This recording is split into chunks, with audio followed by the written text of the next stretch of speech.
Ben ritrovate amiche e amici dell'atletica. Gli etiopi Kasku Damte Taye ed Engidu Ayele Meseret vincono la 13ª International Sky Race Carnia di Paluzza. Dopo 2 battute d'arresto, 21 giugno e 6 dicembre 2020, l'Aldo Moro Paluzza ha affrontato il recupero della gara, cambiando il tracciato che è diventato una maratonina invernale, con partenza-arrivo a Paluzza Centro e transito per tutti i paesi della conca dell'Alto But. 21 km e 97 metri, classica distanza della mezza maratona, con un dislivello di 480 metri. Pioggia e freddo hanno accompagnato i 137 partecipanti di questa anomala edizione.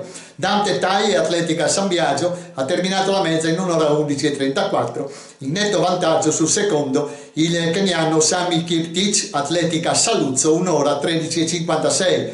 Tiziano Moia, Gemona Atletica, con il terzo posto in 1 ora 14 e 32, si conferma il migliore dei nostri, dove in quarta posizione si colloca un buon Michael Galassi, Aldo Moro Paluzza, e in quinta Dario Turchetto, Polisportiva Montereale. Tra le donne, Gido Ayele Meseret, GS Il Fiorino, in 1 ora 23 e 5 si piazza addirittura al sesto posto nella classifica generale.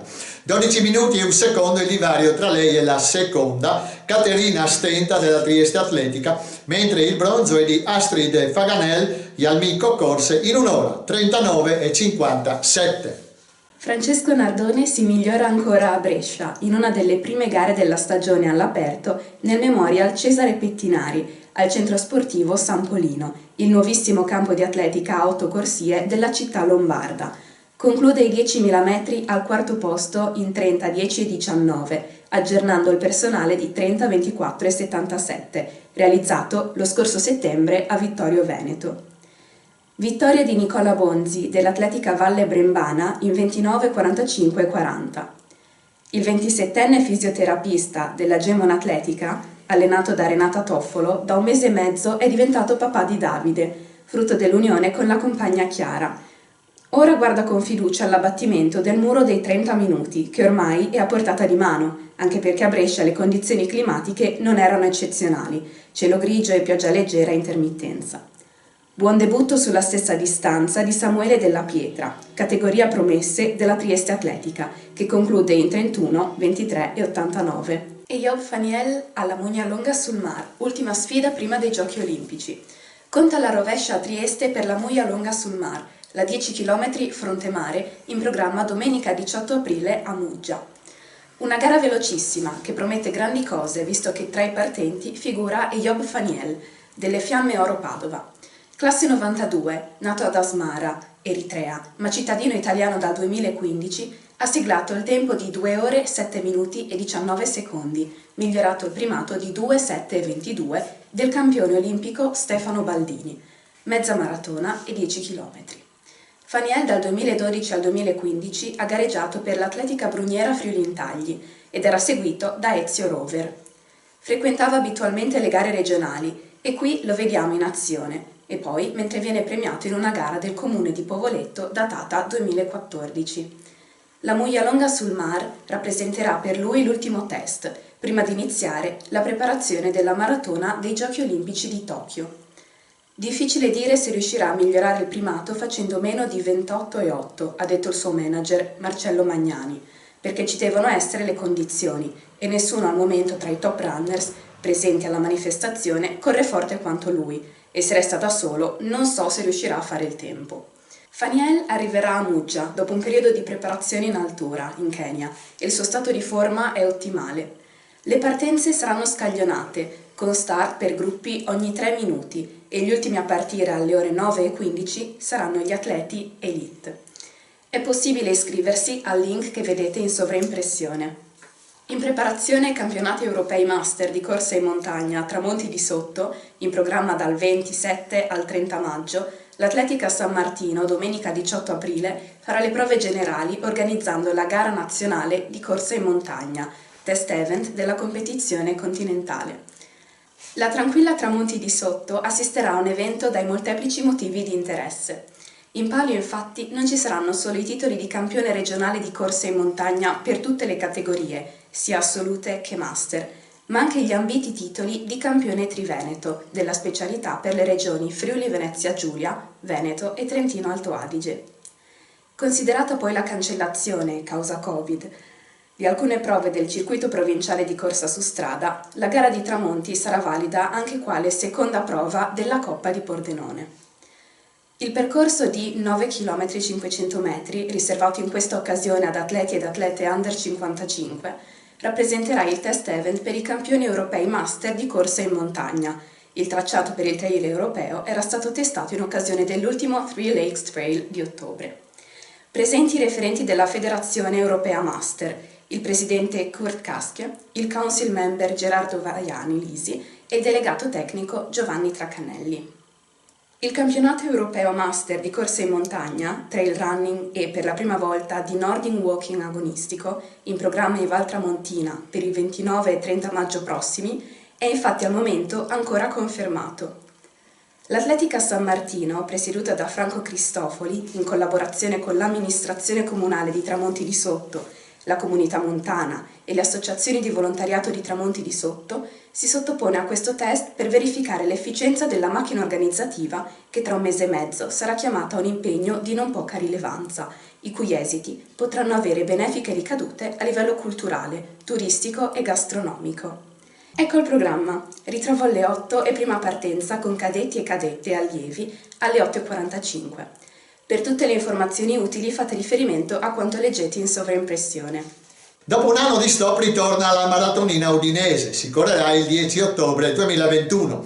Ecco la data della 21esima maratonina internazionale Città di Udine. Domenica 10 ottobre da piazza Primo Maggio, dove tutto era cominciato nel lontano 2000, partirà la corsa più amata dagli udinesi. Questa collocazione nel calendario consentirà al comitato organizzatore di programmare l'evento e nel frattempo sperare che si ritorni a una libertà incondizionata. Annullata l'edizione del 27 settembre 2020 per le ben note emergenze sanitarie, sulla scia di altre società sportive che hanno avuto il coraggio di rimettersi in gioco, Bordon e il suo team hanno calzato simbolicamente le scarpette da corsa per riaccendere la speranza nel numeroso mondo dei runner di ogni livello.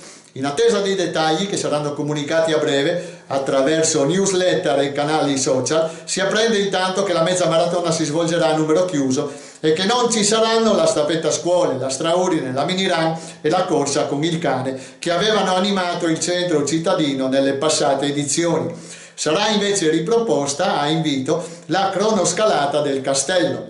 Numero chiuso, dicevamo, 500 infatti saranno gli atleti che potranno partecipare a una delle gare più veloci del mondo su un percorso rinnovato nella città e che nei suoi 20 anni di storia ha assistito a imprese tecniche clamorose e ha mirato stelle del mezzofondo che hanno reso nobile l'Albo d'Oro. Nelle immagini che scorrono c'è un distillato di alcune delle precedenti edizioni. E allora riavvolgiamo per un momento il nastro della storia. Una storia, quella della maratonina udinese, arricchita dall'assegnazione da parte della IAF alla società presieduto dal colonnello Aristide Orzincolo dei campionati mondiali di corsa su strada del 14 ottobre 2007. Sentiamo quello che ci ha detto l'attuale presidente del sodalizio udinese, dottor Paolo Bordon, che ci fa anche una interessante anticipazione. Sentiamolo. La maratonina ci riprova e dopo un anno tragico non potevamo non essere presenti e quindi una data insolita, al 10 di ottobre ci saremo e cercheremo di offrire uno spettacolo atletico unico come si è visto più volte sulle strade di Udine. In ottobre ci vengono in mente i ricordi e i ricordi non possono non andare a quell'ottobre del 2007 dove sulle strade di Udine si è corso un mondiale e addirittura si è fatto un record del mondo. Tra i vari progetti e obiettivi potrebbe esserci anche quello di ricordare a 14 anni di distanza da quella bellissima giornata di ottobre, riprovare a correre sul circuito e sul percorso che ha visto trionfare l'allora Kip Lagat. Sarebbe bello, ci stiamo lavorando su. Lorna Kiplagat era ritornata a Udine in veste di testimonial su invito degli organizzatori in occasione della 18ª edizione, a 10 anni esatti dalla conquista di quel titolo iridato condito dal record del mondo. La maratonina udinese, nata ufficialmente il 1° ottobre del 2000, era balzato subito agli onori della cronaca sportiva per i tempi realizzati dai vincitori Japet Koskei con 1 ora e 22 secondi e Margaret Ocaio 1 ora 9 minuti e 3, che un anno dopo trionferà a New York. Troppo lungo elencare le stelle che hanno messo la loro prestigiosa firma sulla mezza udinese. Una però non va dimenticata: Geoffrey Mutai, keniano capace di vincere tra il 2011 e il 2012 3 delle più importanti maratone al mondo: Boston, New York e Berlino. A Udine arrivò nel 2013 e dopo i primi 3 chilometri divorati in 8 minuti e 13 secondi non aveva più lepri in grado di sostenere quel passo. Concluse da solo in 59 minuti e 6, ancora oggi il record della mezza udinese. Il 26 settembre dello scorso anno, per non recidere quel cordone ombelicale che lega la maratonina udinese al mondo dei runner, si era disputata la seconda edizione della salita del Castello. Una sparata di poco più di 300 metri, dove a vincere erano stati Emanuele Brugnizza, giovane talento del GS Natisone, e Chiara Fantini della maratonina udinese. Gli ultimi trionfatori della mezza cittadina invece nel 2019 erano stati il ruandese Noel Kitimana, 1 ora 0 minuti e 37 secondi, e la keniana Wilfrida Mosetti Morà, 1 ora 9 e 7, dove era giunta terza l'azzurra Valeria Straneo in 1 ora 12 e 21. Tempi di tutto rispetto dei quali Udine ci ha abituati, ma ormai l'Africa viaggia a ritmi impetuosi e non c'è giorno che non cadano i record su questa distanza. Ma Udine, che ci ha abituato alle sorprese, cercherà di stare al passo, ne siamo certi. In attesa dell'evento più importante dell'attività organizzativa, il consiglio direttivo scalda i muscoli e ripropone i corsi di corsa al Parco del Cormoro. Si tratta della 20ª edizione di questa iniziativa, che può contare su un gruppo di istruttori della FIDAL preparati e disponibili. È rivolta agli atleti suddivisi tra principianti, intermedi e avanzati, che seguiranno un programma finalizzato ad affrontare le gare con l'obiettivo di arrivare preparati alla maratonina di ottobre. Interessati potranno rivolgersi alla segreteria o al sito che vedete in sovraimpressione. Per partecipare ai corsi di corsa è obbligatorio essere muniti di certificato medico agonistico. E questa era l'ultima notizia dell'odierna puntata. Noi ci rivedremo sicuramente lunedì prossimo. Buone corse e buona atletica a tutti!